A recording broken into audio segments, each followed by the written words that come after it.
انا ممكن بس يا عبده اجيب الخلطه ديت عشان اشم ريحتها.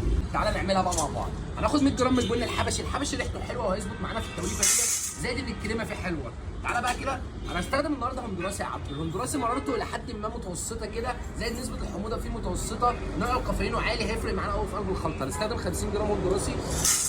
تعالى لي يا عم عبده كده، هنكملها ب 50 جرام يا عم عبده كمان من ايه؟ من الهند الارابيكا.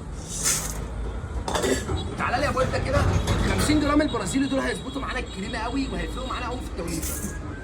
هنظبط القوام بقى بتاع التوليفه دي ب 50 جرام من الهند الروبستا.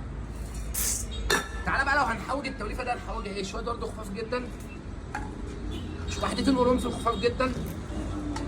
بذور الحبان دي بقى اساس التحويجه يا عم عبده. ليه بقى؟ عشان نسبه المراره في التحويجه تبقى قليله جدا والتوليفه تبقى قليله المراره. بذور الحبان 10 جرام. ده بقى يا عم عبده ملك الايه؟ الطاقه. لو انت عايز حاجه تديك طاقه كده عشان الجيم والباور والحاجات ديت،